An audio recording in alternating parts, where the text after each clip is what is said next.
নমস্কার, আমি রাখি। আমার নতুন আরও একটি ব্লগে আপনাদের সবাইকে স্বাগত জানিয়ে আজকের ব্লগটি শুরু করলাম। কেমন আছেন আপনারা সবাই? আশা করছি ভালো আছেন, আর আমরাও ভালো রয়েছি। এখন বাজে সকাল 7টা, আপনাদেরকে সাথে নিয়েই ব্লগটা শুরু করলাম। বেশ অনেক দিন পর আবারও একটা ব্লগ আপনাদের সামনে নিয়ে এলাম।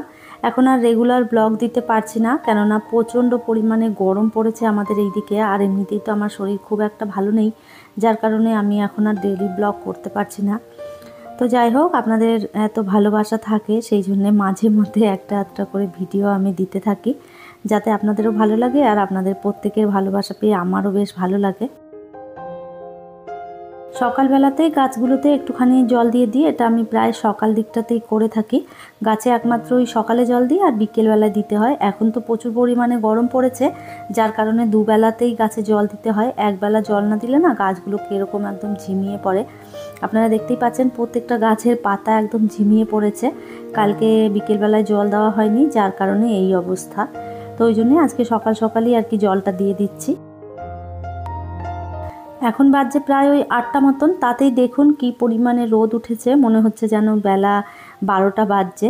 তো যাই হোক, ওইদিকে গাছগুলোতে জল দিয়ে দিয়েছি, আর কয়েকটা কাপড় জামা আর কি বেলকনিতেই মেলা ছিল, ওইগুলো আর কি তুলে নিয়ে এসেছিলাম। সেগুলো একটুখানি ভাঁজ করে জায়গা মতন রেখে দেবো। সকাল সকাল কাজগুলো গুছিয়ে নিতে পারলে বেশ ভালো হয়, জানেন তো, কেননা এখন এত গরম, বেলার দিক হয়ে গেলে আর কাজ করতে ইচ্ছে হয় না। তো সেই জন্য ভাবছি যে সকাল সকাল সমস্ত কাজগুলো গুছিয়ে ফেলবো। রান্নাটাও তাড়াতাড়ি করে নিতে পারলে বেশ ভালো হয়, তবে সংসারের কাজ গুছোতে গুছোতেই অনেকটা বেলা চলে যায়, প্রায় 12টা 12:30 বেজেই যায়। তো যাই হোক, ওইদিকে কাপড়গুলো জায়গা মতন রেখে দিয়েছি, আর এরপরে বিছানাটা একটুখানি ঝেড়ে নিচ্ছি।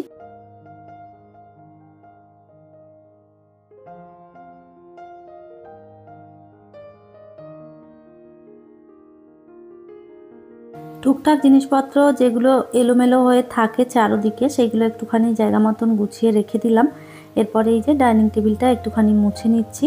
প্রচুর পরিমাণে ধুলো পড়ে থাকে, এটা সেটা তো খেতে থাকে বিবেক এর উপরে বসে। অনেক রকম জিনিসপত্রও রাখা থাকে, যার কারণে একটুখানি সকালবেলায় মুছে দিলে না সারাদিনটা মনে হয় যেন ফ্রেশ থাকে।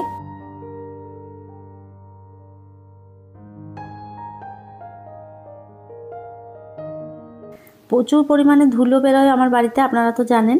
তো ওই জন্য না ফার্নিচারগুলো কীরকম সাদা সাদা দাগ হয়ে যায়, অনেক দিন পর্যন্ত মোছা হয়নি।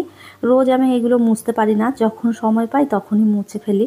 তো আজকে ভাবলাম এইগুলো একটুখানি মুছে দিই। আর এখন যেহেতু আমার সংসারের কাজ অনেকটা কমে গেছে, কাজের দিদি এসেই ঝাড়ু পোছা বাসন এগুলো সব করে দিয়ে যায়, যার কারণে আমার অনেকটা সময় বাঁচে। এখন থেকে ভেবেছি প্রত্যেক দিনই এইগুলো একটুখানি মুছে রাখবো, তাহলে আর খুব বেশি ধুলোবালি জমতে পারবে না। তো যাই হোক, ঘড়ির কাঁটায় এখন বাজছে 6:45, তবে ঘড়ি কিন্তু বন্ধ হয়ে রয়েছে। আপনারা হয়তো ভাববেন যে এখন 6:45 বাজছে, আর আমি বললাম 8টা 8:30 বেজে গেছে। তো যাই হোক, ওইদিকে সমস্তটা মুছে নিয়ে এসেছি, আর এরপরে চলে এলাম কিচেনে। কাল রাতের বেলায় একটুখানি আচার করেছিলাম, মিষ্টি আচার। তো ওই আচারটাই এখন ঢেলে আর কি ভরে রাখবো জারের মধ্যে। আর রাতের বেলায় ঘিও বানিয়েছিলাম। তো এই কাজগুলো দিনের বেলায় করব করে না আর করা হয়নি, তো সেই জন্যে রাতের বেলাতেই এইগুলো সব করে রেখেছিলাম। একটুখানি মিষ্টি আচারটা বিবেকের বাবা খেতে ভীষণ ভালোবাসে, আর তার সাথে সাথে বিবেকও খেতে ভালোবাসে। আর আমি মিষ্টি আচারটা ভালোবাসি, তার থেকে আমার মনে হয় যেন টক আচারটা বেশি পছন্দ করি। তো প্রত্যেক বছরই আমি একটু আধটু করে আচার বানিয়ে রাখি, এবছরও বানিয়েছি।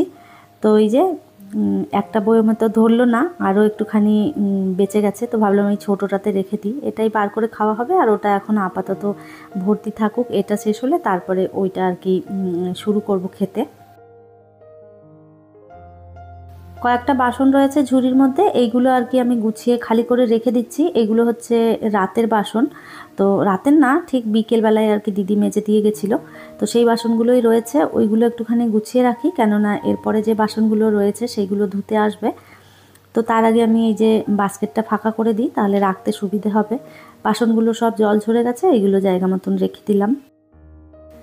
যতই কাজের দিদি এসে কাজ করে দিয়ে যাক না কেন, তারপরেও সংসারে টুকটাক ছোটোখাটো অনেক কাজ থাকে যেগুলো গুছিয়ে করতে হয়। চারদিকে এলোমেলো হয়ে থাকে, সেগুলো তো রাখতেই হয় জিনিসপত্র গুছিয়ে। আর ছোট বাচ্চা থাকলে তো কোনো কথাই নেই, ঘরদুয়ার আরও বেশি এলোমেলো হয়। তো ওই তো ওইদিকে রান্নাঘরটা গুছিয়ে নিয়েছি, আর এরপরে আচারগুলো না এইখানটাতে রেখে দিলাম। এই জায়গাটাতে বেশ ভালো রোদ পড়ে, তো সারাদিন একদম সকাল থেকে রোদ শুরু হয় আর একদম বেলা 5টা পর্যন্ত এই জানালাতে রোদ পায়। তো ওই জন্য সব আচারগুলো এখানে রেখে দিয়েছি। আর এই তো আচার বলতে মিষ্টি আচার, টক আচার যা যা বানিয়েছি সবই আর কি জানলার উপরে দিয়ে দিলাম। আর এই যে কয়েকটা কাপড় জামা ছিল সেইগুলো মেশিনে দিয়ে দিলাম। এইগুলো কাঁচা হতে থাক, এরপরে আমি আরও যে টুকটাক কাজ রয়েছে সেগুলো গুছিয়ে নেব।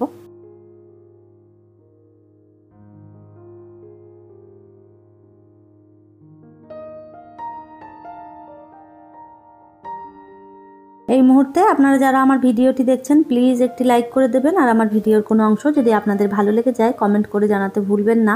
এই ধরনের ভিডিও যদি আপনারা আরও দেখতে চান চাইলে কিন্তু আমার চ্যানেলটিকে সাবস্ক্রাইব করেও রাখতে পারেন। কাজটি যারা অলরেডি করে রেখেছেন তাদের অসংখ্য ধন্যবাদ। এই রুমের বিছানার চাদরটা তুলে রেখেছিলাম, এটা একটুখানি পেতে দিচ্ছি। আর এই চাদরটা নতুনই, একবার শুধু পাতা হয়েছিল যেই দিন আমি হোম ট্যুর দিয়েছিলাম, সেই দিন এই চাদরটা পেতেছিলাম, আর তারপরে আর পাতা হয়নি। আজকে ভাবলাম এই চাদরটাই পাতা হোক, অনেক দিন বিছানায় না ভালো চাদর পাতা হয়নি, তো ওই জন্য ভাবলাম একটু নতুন করে চাদরটা পাতেই, দেখতেও বেশ ভালো লাগবে। আর বিছানাপত্রে যদি একটু নতুন চাদর পাতা হয় না, দেখবেন ঘরের লুকটাই আলাদা রকম পাল্টে যায়, তখন আবার মনটা বেশ ভালো লাগে।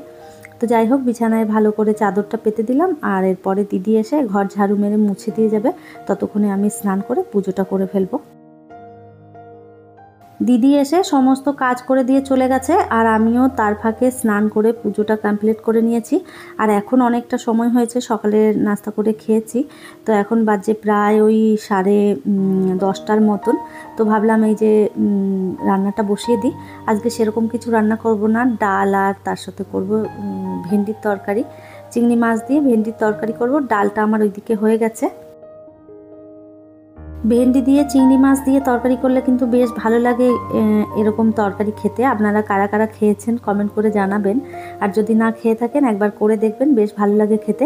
চিংড়ি মাছ আর আলুটা ভালো করে ভেজে নিয়ে ওর মধ্যে দিয়ে দিয়েছি ভেন্ডি, ওর মধ্যে দিলাম জিরে গুঁড়ো, ধনে গুঁড়ো, নুন, হলুদ, আর এইদিকে মশলায় দিয়েছি পেঁয়াজ, টমেটো, আদা রসুন বাটা, সমস্তটা দিয়ে ভালো করে কষে নিয়েছি। এরপরে এই যে জল দিয়ে দেবো, আর আলুটা সিদ্ধ হয়ে গেলেই নামিয়ে নেব।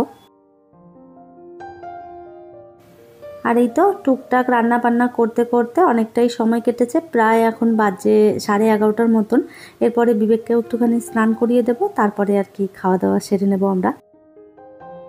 রান্নাবান্না কমপ্লিট করে আরও যা টুকটাক কাজকর্ম ছিল সেইগুলো সব গুছিয়ে নিয়েছি।